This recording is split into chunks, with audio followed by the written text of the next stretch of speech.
Bonjour tout le monde.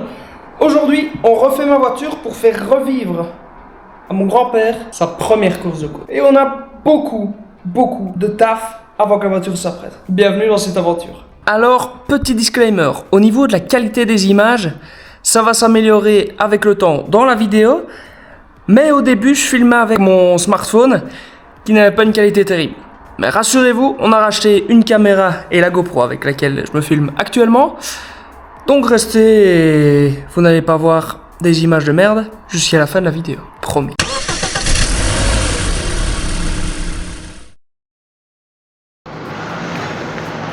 Bon, avant que la délicieuse elle arrive pour nous aider à purger les petits freins, on a 2-3 trucs à faire. On va prendre ce cric, on va soulever l'avant de la voiture et on va venir glisser les chandelles pour qu'elles soient parallèle au sol, parce que pour le moment elle est un peu comme ça. Alors oui, je vous entends déjà me dire plein de trucs. Oui, qu'est-ce que tu fais? Tu viens t'appuyer sur le bas de la caisse? Non, pas du tout. Ici on a des renforts, c'est des tubes que j'avais mis et en gros ces tubes là viennent se remettre sur l'arceau qu'on avait monté pour le Sparly. On prend des bêtes chandelles et alors là évidemment que je vais venir me prendre pile dedans. Deuxième chandelle, verdict. Ça devrait le faire, hein. De toute manière, on ne sera pas en dessous de la voiture. Je vais quand même foutre les pneus à l'avant. Alors, étape très simple, hein. On prend la boulonneuse, déboulonneuse Makita. Et on va choper, c'est du 19 il me semble. Yes, je commence à les connaître, hein. À fond.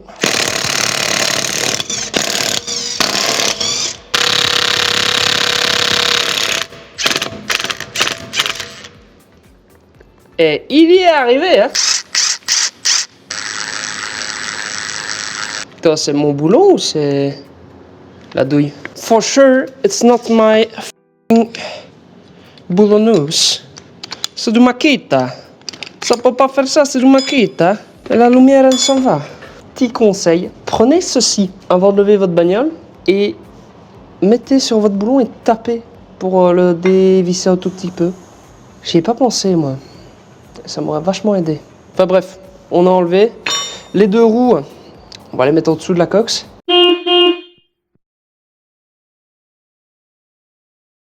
Et on va s'attaquer à ça vite fait, bien fait. La petite clé.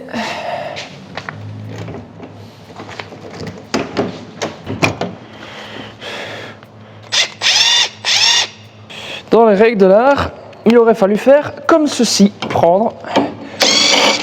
Ciao. Démonter ce petit cache. Et puis passer la courroie. Donc exactement comme ceci. Et à mon avis, ça va être tendu, tendax, mon gars. Je vais déjà lui mettre des petites rondelles comme ceci. En gros, c'est simple. Pour régler la tension de votre courroie sur une coque, vous avez ceci. Des petites rondelles. En général, ils en mettent 2 ou 3. Moi, je vais déjà aller avec 3. Et je retirerai une au pire. Et ça vous permet que le couple conique, donc ici, les deux faces en V, elles soient plus ou moins larges en fait. Donc ceci ou ceci, ça va faire comme ceci, exactement. Bon.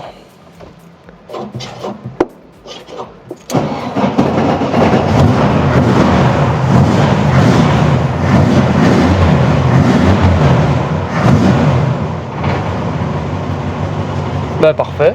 Ça cligne plus, c'est top. Donc c'était bien ma courroie en fait, mécaniquement. Mécano belge, mécaniquement.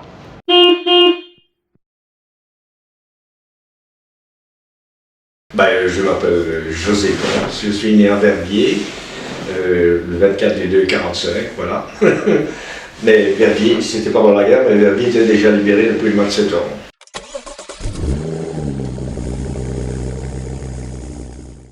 Ma première voiture, je l'ai eue quand j'avais 21 ans, c'était une Peugeot 203 de 59. Et je l'ai directement un peu trafiquée, c'est-à-dire que J'ai mis un carburateur de 404, j'ai mis une admission auto bleue, j'ai mis un échappement à barde qui sortait à la portière arrière gauche. Et le volant moteur, oui, le volant moteur, on lui avait repris, je ne sais pas exactement combien, mais j'avais fait faire ça chez un tourneur à Nesson.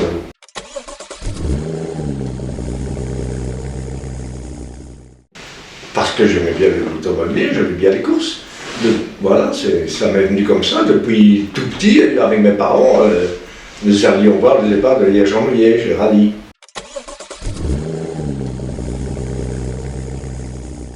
Bien, d'abord, j'ai commencé la course de côte avec une 1304 TS, glace. Nous avions fait comme transformation une culasse spéciale que j'avais achetée de Marseille à Charleroi. Bon, il y avait ça, j'ai rabaissé les suspensions, j'ai mis une boîte courte, et puis ça s'est très bien passé, voilà. Et je me battais contre deux autres marques seulement, c'était les R8 Gordini et les Mini Cooper, dont Julien Bernard, l'importateur Cooper, participait à ces courses-là.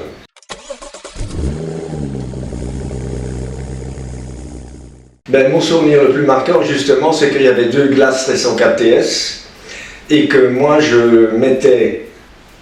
Alors, prenons le cas de la course de côte de La Roche.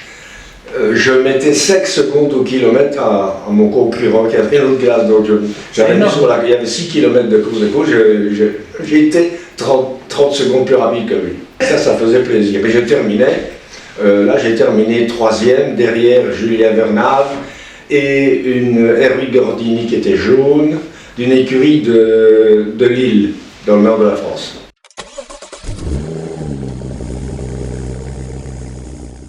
Ben, c'était justement en 69 et c'était la course de forêt.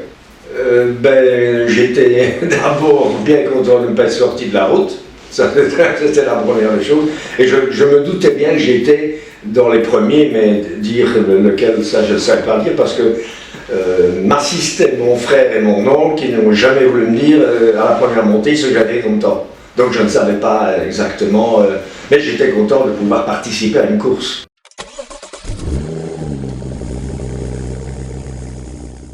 Je vais dire la vérité, je n'en sais rien.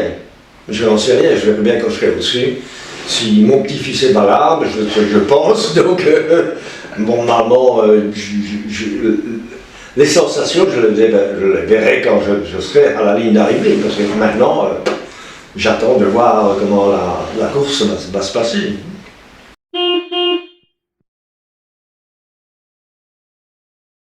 Bon, ouvrons ça.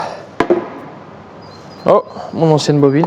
Ah, ça c'est top. Ça c'est le bon des deux. Parce que celui-là c'est l'ancien qui est sur le moteur. Et il est pas fifou. Parce qu'en fait, je crois que la vis qui est juste ici, elle est foirée. Bon, qu'est-ce qu'on fait? On remplace d'abord ça. Je pense que ce sera plus sage. Il faut cependant que je marque ceci. Est-ce que j'ai de quoi marquer? On l'aime bien, notre Corentin national. Mais si je l'avais laissé vous raconter en détail ces 35 minutes de lutte acharnée contre une simple vis d'allumeur au filetage massacré, vous auriez probablement changé de vidéo, tondu la pelouse et préparé le dîner avant qu'il n'arrive à la conclusion. Pendant plus d'une demi-heure, Corentin a tenté de desserrer cette satanée vise. Après un duel aussi intense qu'inutile, il a fini par régler l'allumage à l'aide de sa lampe stroboscopique. On va essayer de la démarrer. Hop, ouais, j'ai bien tout qui est connecté. J'ai pas débranché un truc tantôt sans faire exprès. Hop, on vérifie. Non, ça a l'air d'aller. Bon, on va essayer de démarrer. Le petit pof de l'intérieur qu'on apprécie. Évidemment, qu'on met au neutre et qu'on embraye.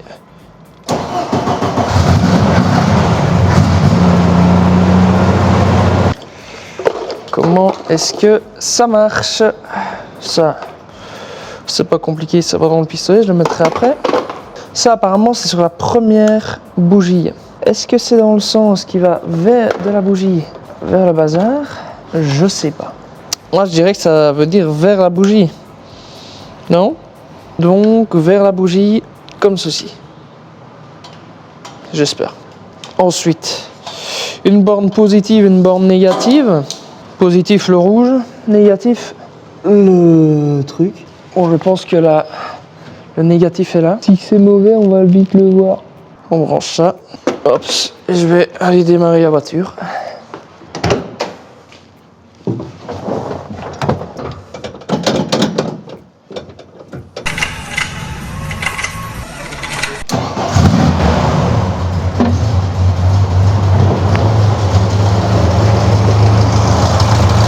Ah ouais, c'est bon, ça marche. Le but, ça va être d'aligner la ligne qui est juste ici. Le repère qui est juste ici avec là. En tournant le démarrage.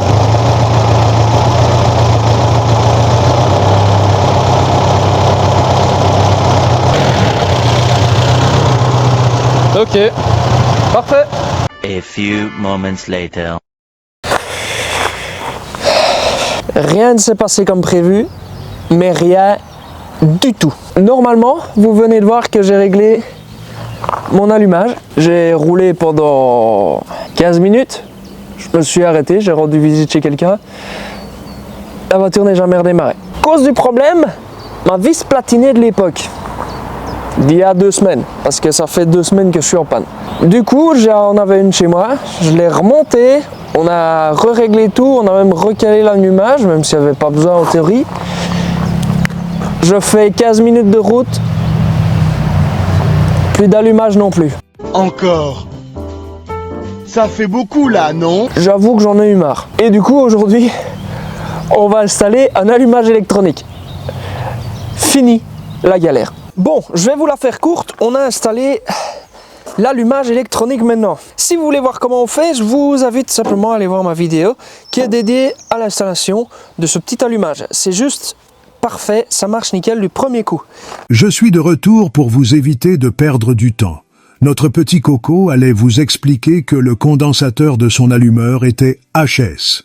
Et, fait suffisamment rare pour être souligné, il avait raison. Il a raison. Il a raison. Mais ce n'était pas la seule chose qui allait lâcher sur Charlie. Décidément, cette coccinelle semble prête à tout pour éviter de renouer avec la course automobile. Et la suite n'allait pas être beaucoup plus réjouissante. Elle démarre plus. Je comprends pas vraiment. Honnêtement, je vais vous expliquer un peu ce qui se passe. Grosso merdo, j'adore cette voiture, mais j'ai un vrai souci d'allumage pour le moment. J'ai éliminé la piste de la vis platinée défectueuse, vu qu'on a un allumage électronique. Et j'ai cru que j'avais flagué mon allumage électronique, mais je comprenais pas pourquoi. On a une bougie qui s'allume de temps en temps. Donc ça veut dire que mon allumage n'est pas mort, l'allumage électronique en tout cas. Alors je suis en train de me dire que c'était peut-être ma bobine. Seulement, j'ai remplacé et elle n'a pas l'air de vouloir démarrer beaucoup plus. Du coup, je suis en train de me creuser la tête. Est-ce que j'avais racheté cette bobine-ci pour remplacer celle-ci? Je vais tester tout au voltmètre. J'ai pas trop le choix. Je vais enlever mes deux petites bobines et je vais m'en occuper. Spoiler, ce n'est pas ça qui bloque. Rien à signaler du côté des bobines. Elles sont en parfaite santé. Et sinon, j'ai plus vraiment de piste à part les fils de bougie. Est-ce que je vais user 50 balles dans des fils de bougie renforcés? Très probablement. The next day. Encore heureux que votre voix off soit de retour. Vu que nous sommes au début de la vidéo, Corentin ne maîtrise pas encore très bien les réglages de son matériel. Résultat, la vue POV est tout simplement inexploitable et le plan large est flou. Et, comme souvent, Corentin s'attarde longuement à expliquer ses choix, alors qu'il s'est simplement contenté d'acheter des câbles de bougie avec une isolation renforcée pour éviter les fuites de courant. Autrement dit, il a largement surdimensionné ses fils de bougie pour le moteur qu'il a. Bon, j'ai bidouillé 2-3 trucs. Comme vous venez de voir, j'ai remis ma vieille bobine qui avait été testée. On a branché les négatifs, on a branché les positifs. J'ai pris une bougie que j'ai accrochée là. On va voir si quand je tourne la clé, il y a une étincelle. S'il démarre, alors déjà il démarrera mais sur 3 cylindres, mais je comprendrai pas vraiment. C'est qu'à mon avis, c'était juste le câble de la bobine qui était mort alors. Donc là, j'ai mon point de vue à l'arrière. J'ai mon point de vue sur le côté. On a le petit POV là, qui est ma foi sympathique, j'espère. On va brancher le courant.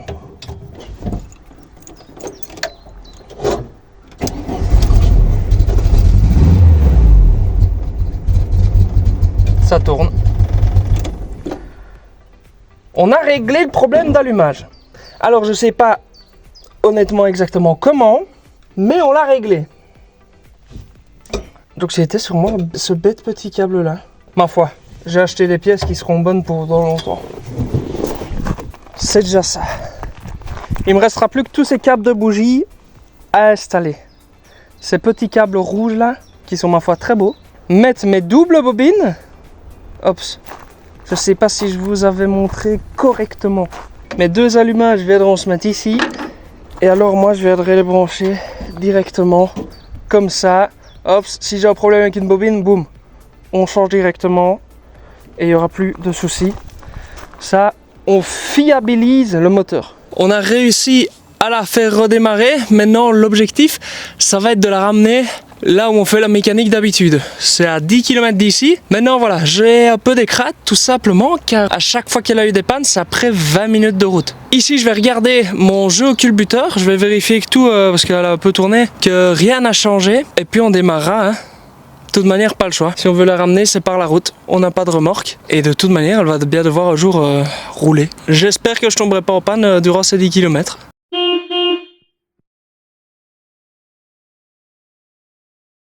On y est arrivé. Et le problème d'allumage, j'ai trouvé ce que c'était parce qu'on est redémarré de là où la voiture était, donc dans les graviers et tout. Et en fait, je suis arrivé ici, je l'ai laissé reposer. Puis une heure après, j'ai voulu descendre tout simplement pour voir si elle redémarrait, si on avait toujours cette malédiction. Spoiler, on l'avait. Et j'ai trouvé ce que c'était.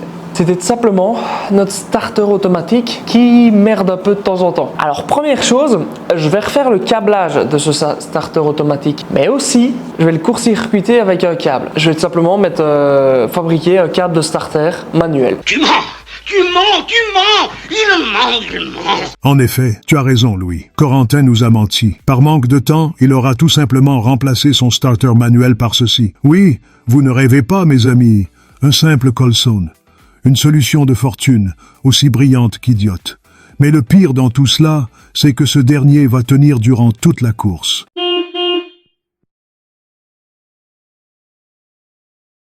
Let's go, maintenant on va s'occuper de faire les bavettes. Alors j'ai choisi une couleur, vous allez le voir, audacieuse, et je regrette un peu mon choix. J'ai pris des bavettes jaunes, donc c'est normal, elles sont un peu pas plates, mais on va les refaire devenir plates. Ça c'est pas un souci, voilà. On mettra un peu de poids et ça ira. L'étape suivante surtout, ça va être de les installer ici. Cependant, on a besoin de petits trucs qu'on a imprimés juste avant. Je me suis donc rappelé que j'avais une imprimante 3D et on a imprimé ceci. Honnêtement, moi ça m'a pas coûté grand chose, à part du plastique et de la modélisation 3D. Elles sont pas toutes parfaites parce que j'ai eu un problème d'impression. Je pense que j'avais trop chauffé ou pas assez refroidi. Elles sont pas forcément toutes droites là, elles partent un peu comme ça, mais honnêtement, pour ce que moi je veux en faire, ça suffira largement. Grosso modo, on va les mettre comme ça. Il y en aura deux, une comme ça et une là. La bavette elle va partir comme ça. Et on sera bon. On a nos supports. Ce qu'on va faire maintenant, c'est tout simplement repositionner les bavettes avec ceci sur la voiture. On va pointer nos bavettes tout simplement avec un petit marqueur. On fait nos perçages et puis on vient mettre sur nos supports et c'est fini. Donc grosso modo, si vous avez peut-être loupé ou si j'ai fait une belle magie de montage, non, vous l'avez pas vu. On a monté ceci, c'est le support de bavette qu'on a imprimé, on a mis la bavette et là on allait voir, on va simplement voir si ça va, si c'est esthétique. Là ça va, c'est moi ou elle est... Non, elle est droite. Non, c'est plus ou moins bon, hein. Elle est juste peut-être un chouïa pas assez large. Ouais, je pense que c'est juste parce que mon aile avant j'avais fait des méga grandes.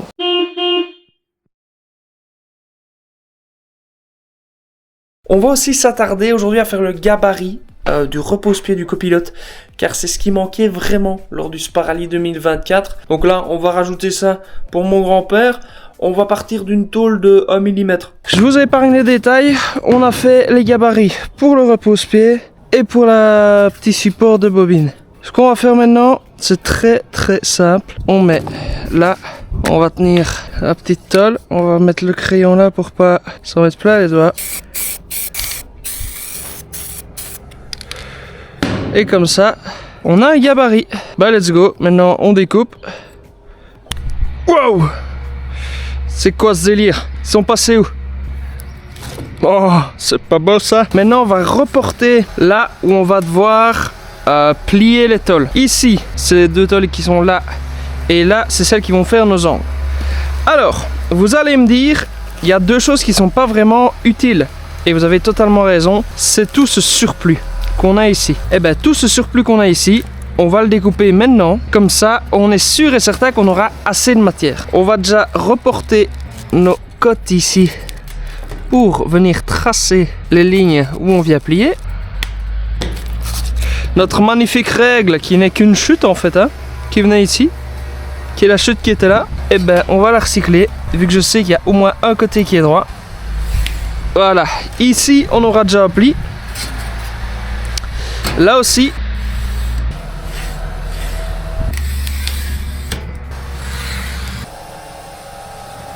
Petite coupure.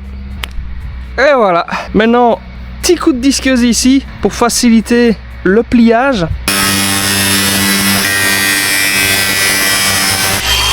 Voilà. Donc vous ne faites que tracer dans la tôle. Et alors quand on va plier, ça va venir tout seul.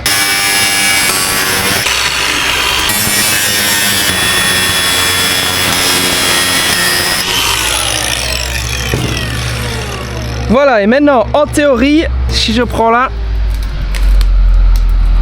vous voyez, ça suit la ligne qu'on vient de faire. Le tout c'est de plier dans le bon sens maintenant.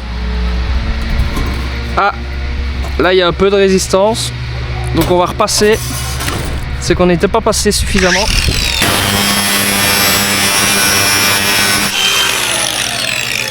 Hop, voilà. Alors je me demande si l'idéal c'est pas de faire ça et de venir plier là comme ça. Putain, si ça marche. Ça marche à crever. Soyez intelligents et ne faites pas comme moi. Mettez des gants. Alors nous tantôt, on viendra pointer les tôles dans les coins. Celle-là, on la plie vers l'intérieur. À 90 degrés ici. Là, on a vraiment le repose-pied qui s'est dessiné. Et voilà, grosso modo, à quoi notre repose-pied va ressembler. Et alors évidemment, même là où vous n'avez pas des tôles qui se rejoignent, on va remettre quelques points pour solidifier, parce que là l'air de rien on a enlevé la matière, il faudrait pas qu'avec le temps ça s'enlève, donc on va venir repointer tout le long. Voilà, à mon avis des petites passes de 2 cm ou 3 cm comme ça, et ce sera très bien assis. Vous avez vu, on a fait des ronds, on va percer des ronds là dedans. On va quand même faire les choses bien, on va tracer sur la tôle des lignes.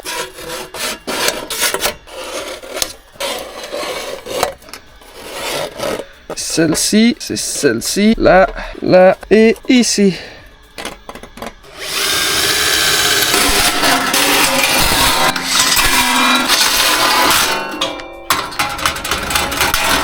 Et voilà, les setnas. Donc maintenant il reste plus qu'à souder et c'est fini. Alors les cordons, eh ben moi je vais les faire tous en dessous.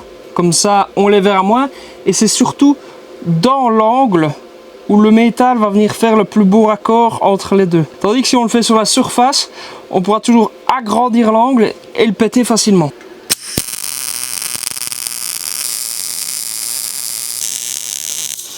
On regarde de l'autre côté et on voit qu'on a bien traversé. Donc c'est que les réglages sont bons et j'arrive à tirer un cordon. Je vais mettre un peu moins de vitesse dans mon fil parce qu'on voit qu'il y a beaucoup de dépôts.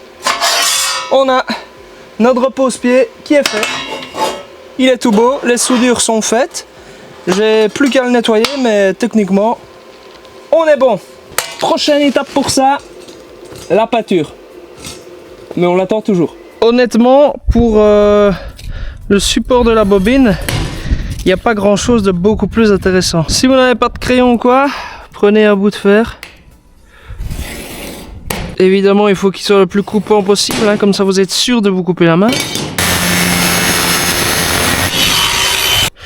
Vous pliez au maximum.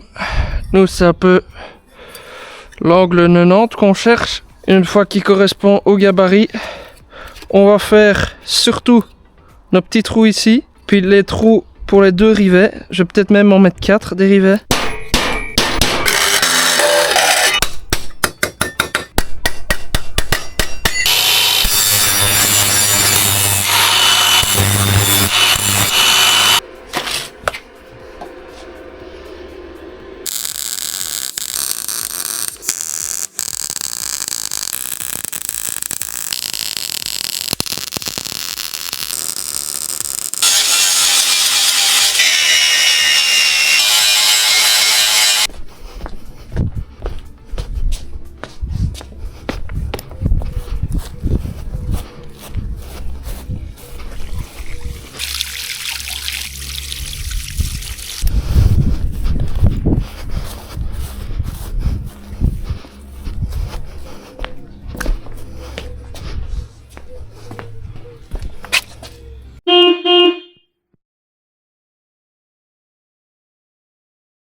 La maladresse de Corentin a encore frappé à la porte.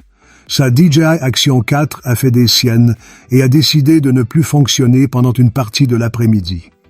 Résultat, vous allez être projeté dans un futur où Corentin a terminé son support de bobine ainsi que son repose-pied. Il a également commencé à réparer la jupe arrière de la coccinelle qu'il avait dépointée auparavant afin de travailler plus facilement. Maintenant que tout ça c'est fait, on va passer au soudage. Hop, on va pointer la tôle ici et on va pointer ce petit truc là. Puis on va faire le gabarit qui va venir de celle-là avec ce carton-ci. Puis on viendra découper dans la tôle, puis ressouder ici. Et puis je vous montre les petites astuces de dressage et tout ça pour la carrosserie. Le plus important ici, ça va juste de mettre les 2 points qui vont être ici. Puis de fixer en dessous 2 points. Attention, pas là où on a la courbure, parce qu'on va devoir la refaire. Et de suite replaner. Vous prenez ceci, vous le mettez derrière. Et hop, on vient tout simplement taper dessus. Comme ça, on a les 2 courbures ici qui sont l'une à côté de l'autre. On va juste venir pointer ici et ici, parce que là, on a quand même un petit escalier de chaque côté. Donc on voit qu'ici elle est pointée de partout. D'ailleurs l'intensité était trop forte. On vient pointer l'autre partie aussi. L'idéal c'est d'utiliser des brides, mais moi là j'en ai pas. L'intensité n'est pas assez forte là. On va venir faire un deuxième point juste à côté. Grosso modo, on a nos tôles qui sont pointées. C'est pas tout de dire ça. Il faut maintenant qu'on les aligne avant de les souder définitivement. Et ici, elle n'est pas totalement à côté. Ce qu'on va faire, on va venir retravailler un peu la tôle. Alors ici, on ne cherche pas à être parfait. Évidemment, il y a toujours moyen de mieux faire. Ce qu'on va faire ici, c'est vraiment un travail d'alignement. On met le plat si votre pièce est arrondie comme la mienne. Et on vient faire matcher les 2 tôles ensemble. Ici, c'est plutôt pas mal. C'est plutôt pas mal. Quand je ressens là à la caméra, ça va. Alors, il n'y a pas 1000 manières de s'améliorer en carrosserie. Il faut pratiquer. Et encore, on en apprend tous les jours. Donc, ce qu'on va faire, on va aligner, pointer, aligner, pointer, aligner, pointer, aligner, pointer, aligner, pointer, et ainsi de suite. Et puis, on viendra essayer de refaire cette fameuse forme-là, qui est si belle dans la tôle de la voiture.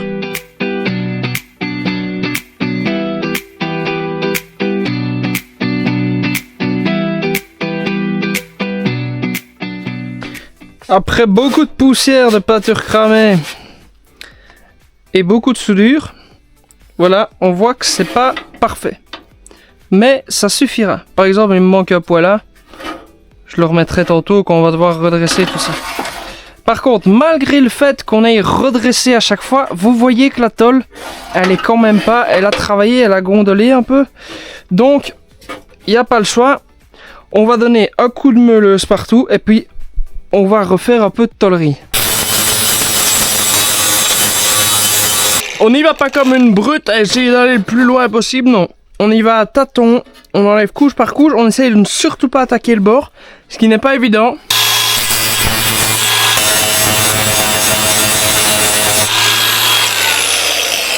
Voilà, et alors ce qu'on va chercher, c'est à confondre la soudure dedans. Une fois que ça se confond, on sera bon. Oh putain. Ouais, c'est fait, hein. On a égalisé à peu près partout. Maintenant, comme vous le voyez, la tôle elle est vraiment pas parfaite. Donc, on va rebaisser là en dessous.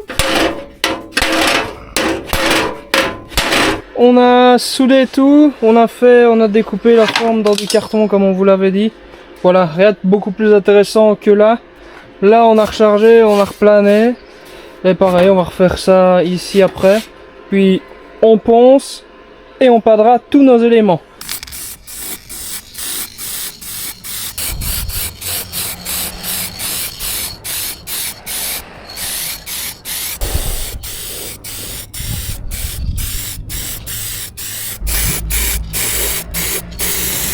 Petite astuce quand vous avez ce genre de conneries qui se passe,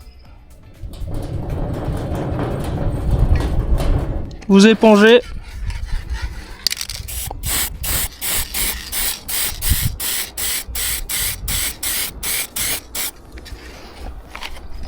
et vous rechargez. Alors ça c'est l'exemple typique du j'ai un pote qui sait le faire moins cher. C'est pas du tout un job de bon carrossier à ça. Vous voyez, on voit les traces de ponçage, on voit que c'est du gras 60, du gras 80. C'est vraiment pas fait dans les règles de l'art, mais j'avais pas le temps. Et je suis un amateur, donc ça tombe bien.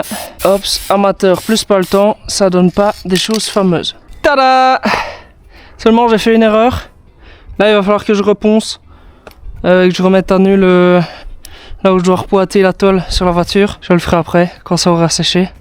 Mais au moins on a quelque chose qui ressemble à une jupe arrière. C'est vraiment pas parfait. La peinture révèle tous les défauts, toutes les rayures et tout ça. Mais vous savez, j'ai envie de vous dire, ça fera l'affaire pour la course de côte.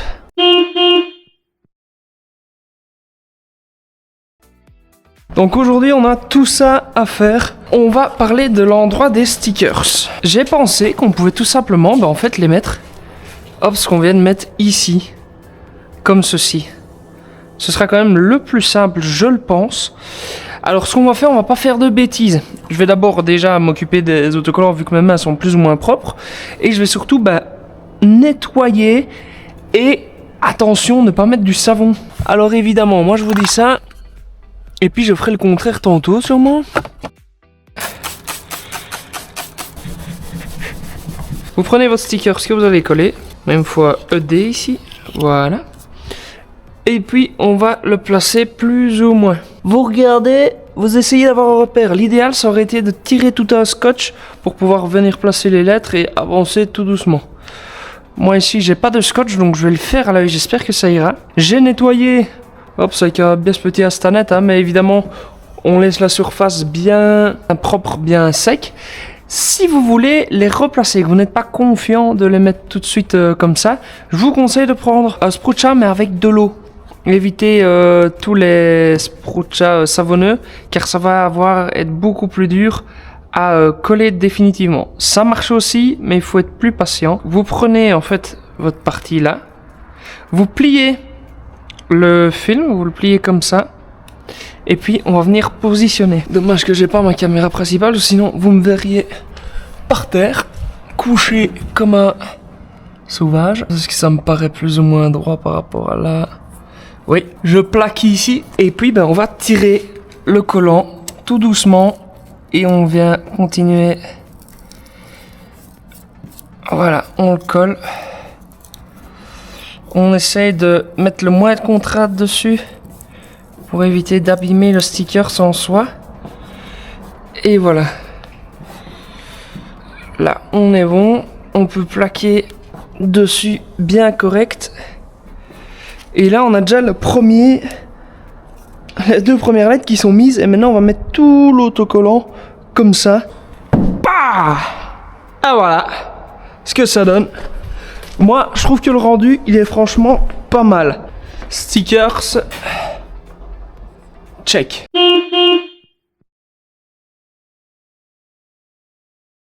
Maintenant, on va s'attaquer aux suspensions. Et les suspensions, normalement, c'est assez simple. On prend ce petit outil qui a été fourni avec les suspensions et on va devoir d'abord enlever la roue. Petite chandelle. Et la deuxième par ici. Boulonneuse. Allez. Alors, une douille de 19. Parfait. Force 4. Ciao ragazzi. La petite roue. Pour ceux qui se demanderaient, on roule en pneus hiver pour cette course de côte. Et on est sur du 185/60 R15. Et alors, voici nos suspensions. Et alors, pour les régler, c'est assez simple. On prend le petit outil que je vous ai montré tantôt. On a des petits ergots qui sont situés juste ici. Je sais pas si vous les voyez bien. On met notre truc là. Et puis... Non, c'est une blague. Tu n'es pas censé bouger, toi, là? Mais non! J'ai ma suspension qui est pétée. Mais non!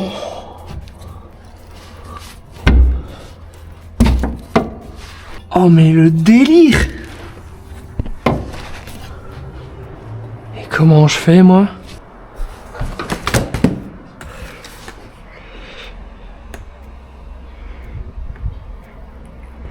Ce sera pas régler les suspensions, c'est réparer la suspension. Jeudi. Je dois vous avouer un petit truc. Quand je roulais, elle tremblait un peu à l'arrière. Je croyais que c'était un déséquilibre des pneus, c'est pour ça que sur le panneau, j'avais mis équilibrage des pneus. Mais visiblement, c'était la suspension carrément. Bon, ben, il n'y a pas 1000 solutions. Soit je repasse en type origine, on va dire. Soit je ressoude tout ça. Je pense honnêtement que je vais repasser en suspension d'origine. Pourquoi ? De 1, parce que j'ai les pièces et que cette suspension à l'arrière était un peu trop grande pour ma coccinelle. Et donc, au lieu que la roue soit droite comme ça, elle était comme ça. Elle roulait, j'exagère, hein, mais elle roulait un peu comme ça. Et regardez-moi ça. Je sais pas si vous le voyez bien, mais les ingénieurs allemands avaient fait un petit trou exprès pour passer votre vis. Ça a cassé juste là. Mais c'était vraiment soudé comme un branque en fait, c'est même pas... C'est une dinguerie. Hop. Ça avait vraiment été soudé par un broquignol, hein, ce bazar-là. Nom de Dieu. Enfin, ils sont pas pétés. En soi, ça peut être ressoudé là si on recharge bien. Quoi qu'il arrive, ce sera plus pour cette voiture-ci. Vous me croyez pas. Les suspensions à l'avant, elles sont parfaites. Je les ai réglées sur dur du coup. Elles étaient sur très lâche. Là, vous me voyez mieux. Oui, donc je disais... Elles étaient superbes, elles n'ont pas bougé, tout ça. À mon avis, je sais pas. C'est peut-être dû à une malfaçon sur une des suspensions. On n'a plus qu'à remettre les origines. Et puis on sera bon. Ça, on va toujours prendre. Même si on les a pas truqués. Attends, j'ai pas fouillé moi ça. Et si je m'étais dit que j'allais les jeter?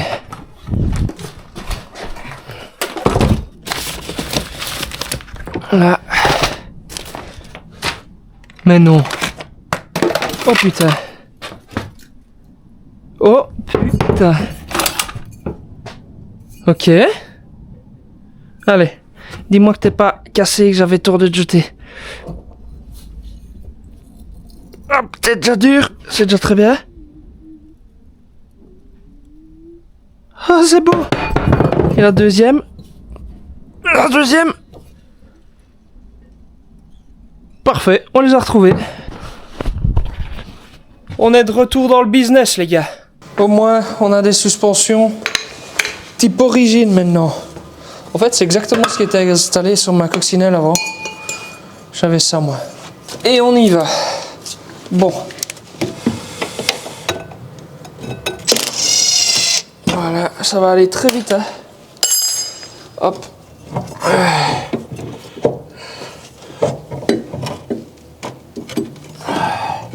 Voilà. On a ça là. On a ça là. Ça, j'ai d'ailleurs le bouger.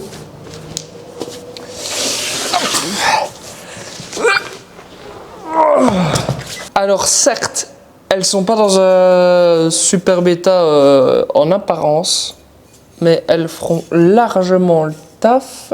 Elles reviennent toutes seules. Enfin, elles sont beaucoup mieux que les autres en tout cas. On la repose dans son logement. On va faire coulisser. Est-ce que en dessous ce sera bon?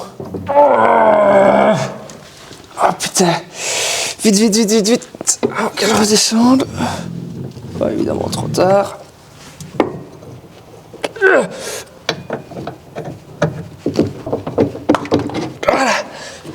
Voilà. C'est dedans. Viens là. Clé de 17. Et on vient.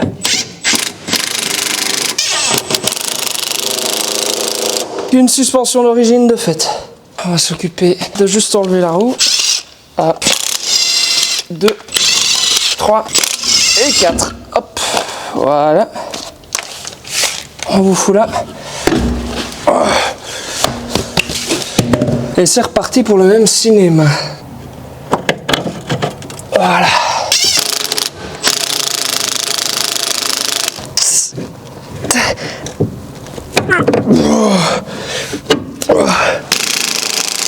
Et voilà. La suspension, elle remarche. Bon, maintenant, on remet les deux roues.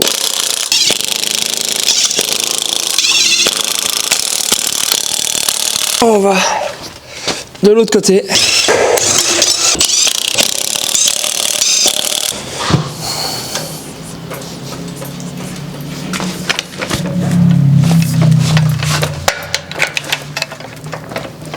On tire les pneus.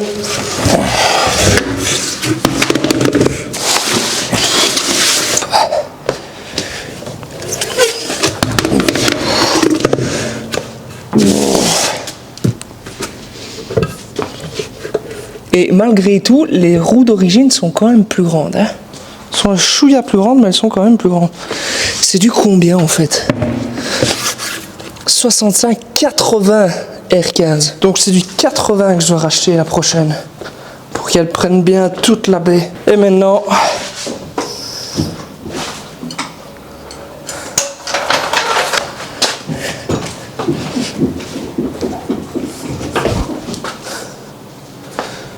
Eh ben c'est pas nickel ça. Faudra qu'elle roule un peu, mais la suspension va se mettre. Moi je remets les roues à l'avant et puis on sera bon. Hop.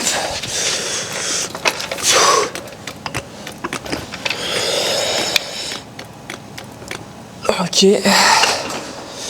Donc, c'est réglé sur dur à l'arrière. On a nos suspensions d'origine à l'avant.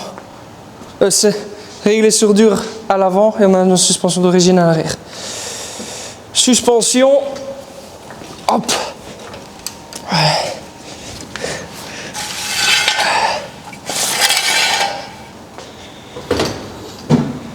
Faites.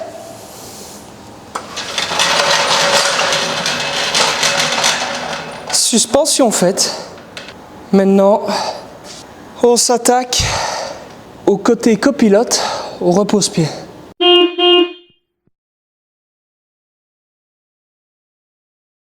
Très concrètement, je suis passé en mode machine industrielle. Je vous épargne toutes les minutes et tout ça de contenu inintéressant. Je vais juste vous énumérer les tâches que j'ai réalisées le dernier soir, avant la course de la montée historique de Trou. Oui, on était à la bourre. Malgré tout, j'ai installé le repose-pied, j'ai rajouté le support des bobines, j'ai rallongé les fils qui vont jusqu'aux bobines pour être sûr et certain, que si jamais il y en a une qui pète, qu'on arrive au moins à brancher les fils sur l'autre. Je les ai ensuite testés toutes les deux, miracle, elles m'ont pas lâché entre temps, et j'ai installé les bavettes de roue avant. Dernière chose que j'ai fait, j'ai démonté toutes mes bougies, je les ai nettoyées et j'en ai profité pour vérifier le gap. On était à 0,7 mm partout, ce qui était juste nickel. La voiture était prête et tout allait pouvoir enfin se réaliser, et c'est jusqu'à ce qu'on reçoive ce coup de fil. Bon, concrètement, c'est la merde. Mon grand-père vient d'avoir un coup de fil de son cardiologue et il peut pas rouler. Enfin, il peut pas venir avec moi. Trop de risques. Ça tombe un peu à coup dur, hein. Mais on va quand même le faire pour lui. Donc on se retrouve dans la voiture tout de suite pour le grand départ.